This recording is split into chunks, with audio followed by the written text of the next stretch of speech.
ನನ್ನ ಪ್ರೀತಿಯ ವಿದ್ಯಾರ್ಥಿಗಳೇ ನಮಸ್ಕಾರ. ಇವತ್ತಿನ ಕ್ಲಾಸ್ ಯಾವ್ದಪ್ಪ ಅಂದ್ರೆ ಜೀವಶಾಸ್ತ್ರದಲ್ಲಿ ತುಂಬಾ ಇಂಪಾರ್ಟೆಂಟ್ ಟಾಪಿಕ್ ವಿದ್ಯಾರ್ಥಿಗಳೇ, ರಕ್ತ.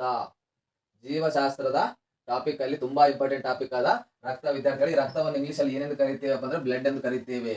BLOOD blood. ಬ್ಲಡ್ ಅಂದ್ರೆ ರಕ್ತ ವಿದ್ಯಾರ್ಥಿಗಳೇ.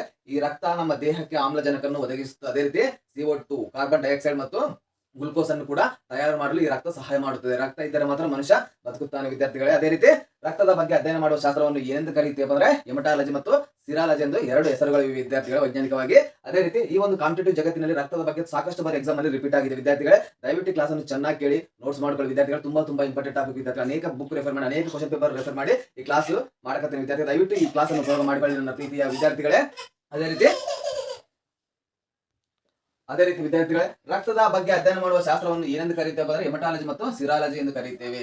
ಅದೇ ರೀತಿ ವಿದ್ಯಾರ್ಥಿಗಳೇ, ರಕ್ತದ ಒತ್ತಡವನ್ನು ಅಳೆಯುವ ಮಾನವನ್ನು ಏನೆಂದು ಕರೀತೇವೆ? ಅಳೆಯುವ ಸಾಧನ ಅಥವಾ ಮಾಪಕ ಯಾವ್ದಪ್ಪ ಅಂದ್ರೆ ಸಿಗ್ಮೋಮ್ಯಾನೋಮೀಟರ್. ಯಾವ್ದಪ್ಪ ಅಂದ್ರೆ ಸಿಗ್ಮೋಮ್ಯಾನೋಮೀಟರ್ ವಿದ್ಯಾರ್ಥಿಗಳೇ. ರಕ್ತದ ಒತ್ತಡವನ್ನು ಅಳೆಯುವ ಮಾಪಕ ಯಾವ್ದಪ್ಪ ಅಂದ್ರೆ ಸಾಕಷ್ಟು ಬಾರಿ ಎಕ್ಸಾಮ್ ಅಲ್ಲಿ ಕೇಳಿದ್ದಾರೆ.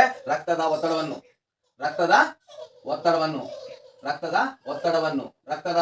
ಅಳೆಯುವ ಮಾಪಕ ಅಥವಾ ಸಾಧನ ಯಾವ್ದಪ್ಪ ಅಂದ್ರೆ ಸಿಗ್ಮೋಮ್ಯಾನೋಮೀಟರ್.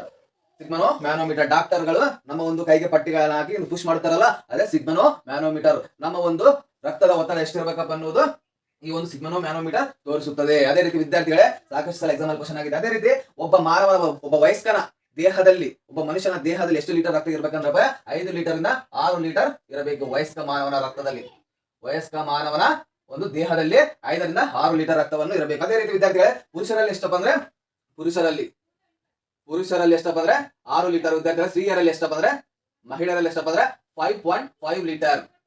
5 ಲೀಟರ್ ವರೆ ವಿದ್ಯಾರ್ಥಿಗಳೇ. 5 ಲೀಟರ್ ವರೆ ಪುರುಷರಲ್ಲಿ ½ ಲೀಟರ್ ಹೆಚ್ಚಿಗಿರುತ್ತೆ. ಅದೇ ರೀತಿ ವಿದ್ಯಾರ್ಥಿಗಳೇ, ಈ ಒಂದು ರಕ್ತದ ಬಗ್ಗೆ ಅಧ್ಯಯನ ಮಾಡುವ ಶಾಸ್ತ್ರವನ್ನು ಹೆಮಟಾಲಜಿ ಮತ್ತು ಸಿರಾಲಜಿ ಎಂದು ಕರೀತೇವೆ. ಅದೇ ರೀತಿ ವಿದ್ಯಾರ್ಥಿಗಳೇ, ರಕ್ತ ನಮ್ಮ ದೇಹದಲ್ಲಿ ಎಲ್ಲಿ ಉತ್ಪತ್ತಿ ಆಗುತ್ತದೆ ಅಂದ್ರೆ ಅಸ್ಥಿಮಜ್ಜೆಯಲ್ಲಿ ಉತ್ಪತ್ತಿ ಆಗುತ್ತದೆ. ನಮ್ಮ ದೇಹದಲ್ಲಿ ರಕ್ತ ಎಲ್ಲಿ ಉತ್ಪತ್ತಿ ಆಗುತ್ತದೆ ಅಂದ್ರೆ ಅಸ್ಥಿಮಜ್ಜೆಯಲ್ಲಿ ಉತ್ಪತ್ತಿ ಆಗುತ್ತದೆ. ರಕ್ತ ನಮ್ಮ ದೇಹದಲ್ಲಿ ಉತ್ಪತ್ತಿ ಎಲ್ಲಿ ಆಗ್ತದೆ ಅಂದ್ರೆ ಅಸ್ಥಿಮಜ್ಜೆಯಲ್ಲಿ. ಅಸ್ಥಿಮಜ್ಜೆಯನ್ನು ಇಂಗ್ಲಿಷ್ ಅಲ್ಲಿ ಏನೆಂದು ಕರೀತೇವೆ ಅಂದ್ರೆ ಬೋನ್ ಮ್ಯಾರೋ ಎಂದು ಕರೀತೇವೆ. ಇದು ಕೂಡ ಕ್ವಶನ್ ಆಗಿದೆ ವಿದ್ಯಾರ್ಥಿಗಳೇ. ಇದು UPSC ಅಲ್ಲಿ ಕ್ವಶನ್ ಆಗಿದೆ.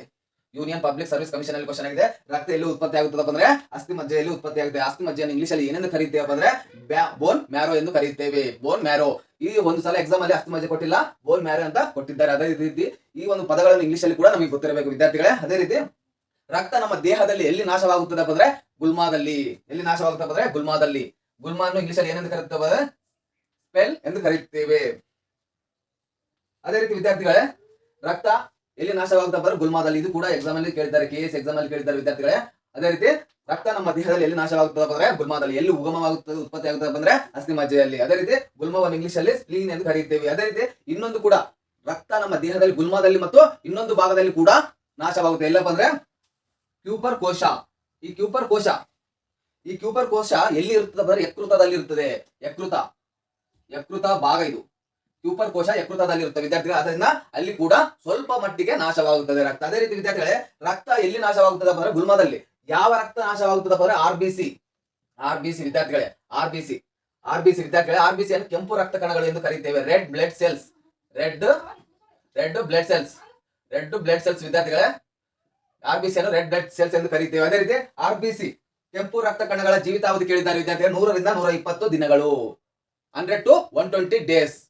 ಕೆಂಪು ರಕ್ತ ಕಣಗಳ ಜೀವಿತಾವಧಿ 100 ರಿಂದ 120 ದಿನಗಳು. ಇದು ಸಾಕಷ್ಟು ಬಾರಿ ಎಕ್ಸಾಮ್ ಅಲ್ಲಿ ರಿಪೀಟ್ ಆದ ಕ್ವಶನ್ ವಿದ್ಯಾರ್ಥಿಗಳೇ. ಕೆಂಪು ರಕ್ತ ಕಣಗಳ ಜೀವಿತಾವಧಿ ಎಷ್ಟಪ್ಪ ಅಂದ್ರೆ 100 ರಿಂದ 120 ದಿನಗಳು. ಅದೇ ರೀತಿ ಕೆಂಪು ರಕ್ತ ಕಣಗಳನ್ನು ಏನೆಂದು ಕರೀತೇವೆ? ದೇಹದ ಸೈನಿಕರು ಎಂದು ಕರೀತೇವೆ. ಕೆಂಪು ರಕ್ತ ಕಣಗಳನ್ನು ದೇಹದ ಸೈನಿಕರು, ಸೋಲ್ಜರ್. ಅದೇ ರೀತಿ ರಕ್ತದ ಸೈನಿಕ ಎಂದು ಕೂಡ ಕರೆಯುತ್ತೇವೆ ಕೆಂಪು ರಕ್ತ ಕಣಗಳು. ಅದೇ ರೀತಿ ವಿದ್ಯಾರ್ಥಿಗಳೇ, ಈ ಕೆಂಪು ರಕ್ತ ಕಣಗಳು ದೇಹಕ್ಕೆ ತುಂಬಾ ಇಂಪಾರ್ಟೆಂಟ್ ವಿದ್ಯಾರ್ಥಿಗಳೇ. ಈ ಕೆಂಪು ರಕ್ತ ಕಣಗಳ ಒಂದು ಸಂಖ್ಯೆ ಕಡಿಮೆ ಆದರೆ ಯಾವ ರೋಗ ಬರುತ್ತದಪ್ಪ ಅಂದ್ರೆ ಅನಿಮಿಯಾ ರೋಗ ಬರುತ್ತದೆ. ಯಾವ ರೋಗ ಬರುತ್ತದಪ್ಪ ಅಂದ್ರೆ ಅನಿಮಿಯಾ ರೋಗ ಬರುತ್ತದೆ. ಅನಿಮಿಯಾ ಅಂದ್ರೆ ರಕ್ತಹೀನತೆ. ಕನ್ನಡದಲ್ಲಿ ರಕ್ತಹೀನತೆ. ಇದು ಕೂಡ ಎಕ್ಸಾಮ್ ಅಲ್ಲಿ ಕೇಳಿದ್ದಾರೆ. ಕೆಂಪು ರಕ್ತ ಕಣಗಳ ಒಂದು ಸಂಖ್ಯೆ ಕಡಿಮೆ ಆದರೆ ಯಾವ ರೋಗ ಬರುತ್ತದಪ್ಪ ಅಂದ್ರೆ ಅನಿಮಿಯಾ ರೋಗ ಬರುತ್ತದೆ. ಕೆಂಪು ರಕ್ತಗಳನ್ನು ದೇಹದ ಸೈನಿಕರು ಎಂದು ಕರೆಯುತ್ತೇವೆ. ಇದು ಕೂಡ ಎಕ್ಸಾಮ್ ಅಲ್ಲಿ ಕ್ವಶನ್ ಆಗಿದೆ ವಿದ್ಯಾರ್ಥಿಗಳೇ. ಈ ಕೆಂಪು ರಕ್ತ ಕಣಗಳನ್ನು ರೆಡ್ ಬ್ಲಡ್ ಸೆಲ್ಸ್ ಎಂದು ಕರೆಯುತ್ತೇವೆ, ಕೆಂಪು ರಕ್ತಗಳನ್ನು. ಅದೇ ರೀತಿ ವಿದ್ಯಾರ್ಥಿಗಳೇ, ರಕ್ತ ಕೆಂಪಾಗಿರಲು ಕಾರಣ ಏನಪ್ಪಾ ಅಂದ್ರೆ ಹಿಮೋಗ್ಲೋಬಿನ್ ವಿದ್ಯಾರ್ಥಿಗಳು. ಇದು ಕೂಡ ಗೊತ್ತಿರಬೇಕು. ಹಿಮೋಗ್ಲೋಬಿನ್.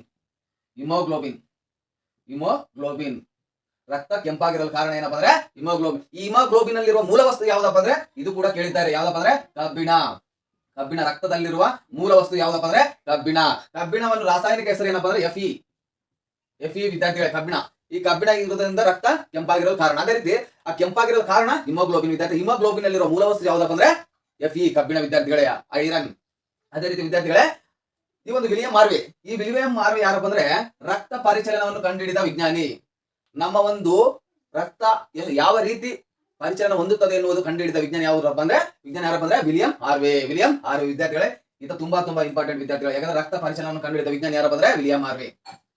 ರಕ್ತ ಪರಿಚಲನ ವಿದ್ಯಾರ್ಥಿಗಳೇ, ರಕ್ತ ಪರಿಚಲನ ಕಂಡುಹಿಡಿದ ವಿಜ್ಞಾನಿ ಯಾರಪ್ಪ ಅಂದ್ರೆ ವಿಲಿಯಂ ಹಾರ್ವೆ. ಇದು ಸಾಕಷ್ಟು ಬಾರಿ KPS ಎಕ್ಸಾಮ್ ಅಲ್ಲಿ ಕರ್ನಾಟಕ ಪಬ್ಲಿಕ್ ಸರ್ವಿಸ್ ಕಮಿಷನ್ ಅಲ್ಲಿ ಕೇಳಿದ್ದಾರೆ ವಿದ್ಯಾರ್ಥಿಗಳೇ. ರಕ್ತ ಪರಿಚಲನ ಕಂಡುಹಿಡಿದ ವಿಜ್ಞಾನಿ ಯಾರಪ್ಪ ಅಂದ್ರೆ ವಿಲಿಯಂ ಹಾರ್ವೆ. ಅದೇ ರೀತಿ ವಿದ್ಯಾರ್ಥಿ ರಕ್ತವನ್ನು ವಿಂಗಡಣೆ ಮಾಡಿದ ಗುಂಪುಗಳನ್ನಾಗಿ ಮಾಡಿದ ವಿಜ್ಞಾನಿ ಯಾರಪ್ಪ ಅಂದ್ರೆ ಕಾರ್ಲ್ ಲ್ಯಾಂಡ್ ಸ್ಪಿನ್ನರ್. ಇದು ಕೂಡ ಸಾಕಷ್ಟು ಬಾರಿ ಎಕ್ಸಾಮ್ ಅಲ್ಲಿ ಕೇಳಿದ್ದಾರೆ ವಿದ್ಯಾರ್ಥಿಗಳು. ಇದು ಕೂಡ ರಿಪೀಟ್ ಆದ ಕ್ವಶನ್. ರಕ್ತವನ್ನು ಗುಂಪುಗಳಾಗಿ ವಿಂಗಡಣೆ ಮಾಡಿದ ವಿಜ್ಞಾನಿ ಯಾರಪ್ಪ ಅಂದ್ರೆ ಕಾರ್ಲ್ ಲ್ಯಾಂಡ್ ಸ್ಪಿನ್ನರ್ ವಿದ್ಯಾರ್ಥಿಗಳೇ. ಈತ ರಕ್ತದ ಗುಂಪುಗಳನ್ನಾಗಿ ವಿಂಗಡಣೆ ಮಾಡಿದನಲ್ಲ, ಈತಗೆ ಯಾವ ಒಂದು ಪ್ರಶಸ್ತಿ ಸಿಕ್ಕಿದೆ ಅಂದ್ರೆ ದೇಶದ ಅತ್ಯುನ್ನತ ಪ್ರಶಸ್ತಿಯಾದ ನೊಬೆಲ್ ಪ್ರಶಸ್ತಿ ಸಿಕ್ಕಿದೆ.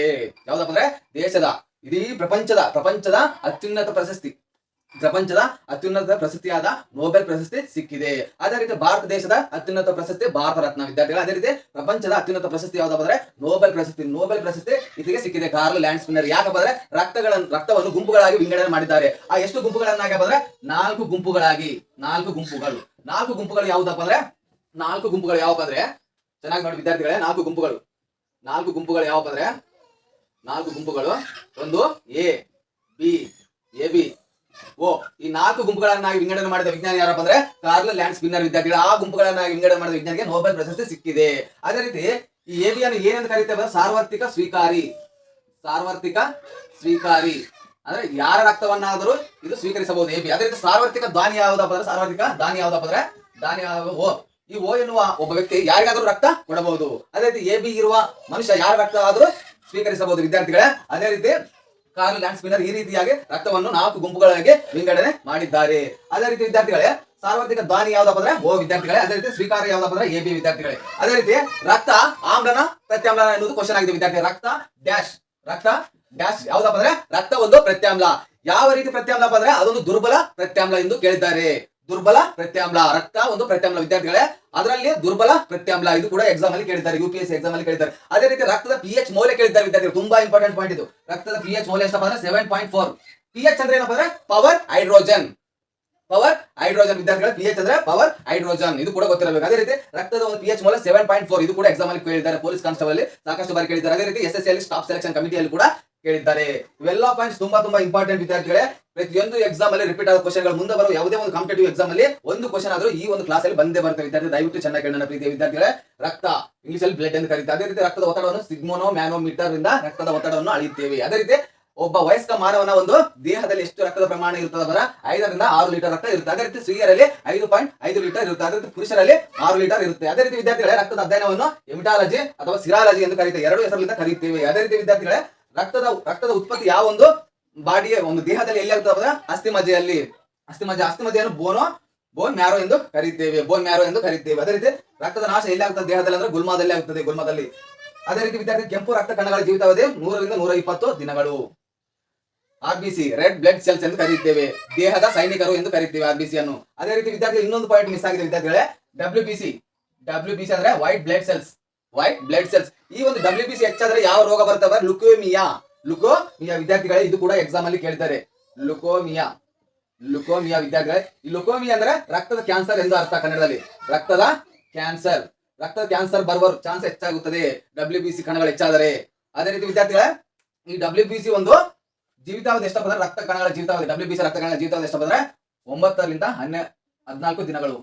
12 ರಿಂದ 14 ದಿನಗಳು ವಿದ್ಯಾರ್ಥಿಗಳೇ. ಅದೇ ರೀತಿ 2 ವಾರ ಎಂದು ಕೂಡ ಎಕ್ಸಾಮ್ ಅಲ್ಲಿ ಕೊಟ್ಟಿದ್ದಾರೆ. 2 ವಾರ WBC ಯ ಒಂದು ಜೀವಿತಾವಧಿ ಎಷ್ಟಪ್ಪ ಅಂದ್ರೆ 2 ವಾರ ವಿದ್ಯಾರ್ಥಿಗಳೇ. ಅದೇ ರೀತಿ WBC ಹೆಚ್ಚಾದ್ರೆ ಲುಕೋಮಿಯಾ ರೋಗ ಬರ್ತದೆ, ರಕ್ತದ ಕ್ಯಾನ್ಸರ್ ಬರುವ ಚಾನ್ಸ್ ಹೆಚ್ಚಾಗುತ್ತದೆ ವಿದ್ಯಾರ್ಥಿಗಳೇ. ದಯವಿಟ್ಟು ತುಂಬಾ ಇಂಪಾರ್ಟೆಂಟ್ ಕ್ಲಾಸ್ ವಿದ್ಯಾರ್ಥಿಗಳು ಇವೆಲ್ಲ. ಅದೇ ರೀತಿ ರಕ್ತದ ಬಗ್ಗೆ ನಮಗೆ ಇಷ್ಟು ಗೊತ್ತಿದ್ರೆ ಸಾಕು. ರಕ್ತದ ಒಂದು ಪರಿಚಲನ ವಿಲಿಯಂ ಹಾರ್ವೆ ಗುಂಪುಗಳನ್ನಾಗಿ ಕಾರ್ಲ್ ಲ್ಯಾಂಡ್ ಸ್ಪಿನ್ನರ್ ಅವರು ವಿಂಗಡಣೆ ಮಾಡಿದ್ದಾರೆ. ಇವರಿಗೆ ಪ್ರಪಂಚದ ಅತ್ಯುನ್ನತ ಪ್ರಶಸ್ತಿಯಾದ ನೊಬೆಲ್ ಪ್ರಶಸ್ತಿ ಕೂಡ ಸಿಕ್ಕಿದೆ. ಅದೇ ರೀತಿ ಸಾರ್ವತ್ರಿಕ ದಾನಿ ಯಾವ್ದಪ್ಪ ಅಂದ್ರೆ ರಕ್ತದ ಗುಂಪುಗಳಲ್ಲಿ ಓ ವಿದ್ಯಾರ್ಥಿಗಳು. ಅದೇ ರೀತಿ ಸಾರ್ವತ್ರಿಕ ಸ್ವೀಕಾರ ಯಾವ್ದಪ್ಪ ಅಂದ್ರೆ ಎಬಿ ವಿದ್ಯಾರ್ಥಿಗಳೇ. ಈ ಎಬಿ ಇರುವ ಒಬ್ಬ ಮನುಷ್ಯ ಯಾರ ರಕ್ತವಾದರೂ ತೆಗೆದುಕೊಳ್ಳಬಹುದು ವಿದ್ಯಾರ್ಥಿಗಳು. ಅದೇ ರೀತಿ ಈ ಓ ಇರುವ ಮನುಷ್ಯ ಆ ಓ ರಕ್ತನೇ ಬೇಕು ವಿದ್ಯಾರ್ಥಿಗಳೇ. ಈತ ಓ ಯಾರಿಗಾದ್ರೂ ರಕ್ತ ನೀಡಬಹುದು. ಓ ಇರುವ ಒಂದು ರಕ್ತದ ಗುಂಪು ಯಾರಿಗಾದ್ರೂ ರಕ್ತವನ್ನು ಕೊಡಬಹುದು ವಿದ್ಯಾರ್ಥಿಗಳು. ಅದೇ ರೀತಿ ರಕ್ತದ pH ಮೌಲ್ಯ ಎಷ್ಟಪ್ಪ ಅಂದ್ರೆ 7.4 ವಿದ್ಯಾರ್ಥಿ. ರಕ್ತ ಆಮ್ಲನ ಪ್ರತ್ಯಾಮ್ಲ ಅಂದ್ರೆ ಇದೊಂದು ಪ್ರತ್ಯಾಮ್ಲ. ಎಂತ ಪ್ರತ್ಯಾಮ್ಲ ಅಂದ್ರೆ ದುರ್ಬಲ ಪ್ರತ್ಯಾಮ್ಲ. ವಿದ್ಯಾರ್ಥಿಗಳೇ ಇವೆಲ್ಲ ಒಂದು police constable, PC, PS, SD, FD, KPSC, UPSC ಎಲ್ಲ ಎಕ್ಸಾಮ್ ಅಲ್ಲಿ ರಕ್ತದ ಬಗ್ಗೆ ಕಂಪಲ್ಸರಿ ಆಗಿ ಒಂದು ಕ್ವಶನ್ ಇದ್ದೇ ಇರ್ತದೆ ವಿದ್ಯಾರ್ಥಿಗಳೇ. ಇಲ್ಲಿಗೆ GK 7ನೇ ಕ್ಲಾಸ್ ಮುಕ್ತಾಯವಾಗುತ್ತೆ ನನ್ನ ಪ್ರೀತಿಯ ವಿದ್ಯಾರ್ಥಿಗಳೇ. ಈ ವಿಡಿಯೋ ದಯವಿಟ್ಟು ಇಷ್ಟವಾದರೆ ಲೈಕ್ ಮಾಡಿ, ಕಂಪಲ್ಸರಿ ಶೇರ್ ಮಾಡಿ ವಿದ್ಯಾರ್ಥಿಗಳೇ. ಶೇರ್ ಮಾಡುವ ಮೂಲಕ ಅನೇಕ ವಿದ್ಯಾರ್ಥಿಗಳಿಗೆ ಹೆಲ್ಪ್ ಆಗುತ್ತೆ, ಬಡ ವಿದ್ಯಾರ್ಥಿಗಳಿಗೆ ಕೂಡ ಹೆಲ್ಪ್ ಆಗುತ್ತೆ. ಬುಕ್ ಇಲ್ಲದ ಅಭಾವ ಇರುತ್ತೆ ಒಬ್ಬರಲ್ಲಿ ವಿದ್ಯಾರ್ಥಿಗಳು. ದಯವಿಟ್ಟು ಈ ವಿಡಿಯೋ ಶೇರ್ ಮಾಡಿ, ಇನ್ನೊಬ್ಬರಿಗೆ ಕೂಡ ಹೆಲ್ಪ್ ಆಗಲಿ. ವಿದ್ಯಾರ್ಥಿಗಳಿಗೆ ಜ್ಞಾನವನ್ನು ಶೇರ್ ಮಾಡ್ತಾ ಇರಬೇಕು. ವಿದ್ಯಾರ್ಥಿಗಳ ಜ್ಞಾನವನ್ನು ನಮ್ಮಲ್ಲೇ ಇಟ್ಕೋಬಾರ ವಿದ್ಯಾರ್ಥಿಗಳು. ಇನ್ನೊಬ್ಬರಿಗೆ ಶೇರ್ ಮಾಡುವ ಮೂಲಕ ದೇವರು ನಮಗೆ ಒಳ್ಳೆಯದೇ ಮಾಡುತ್ತೆ ವಿದ್ಯಾರ್ಥಿಗಳು. ಇಲ್ಲಿಗೆ ಈ ವಿಡಿಯೋ ಮುಕ್ತಾಯವಾಗುತ್ತದೆ.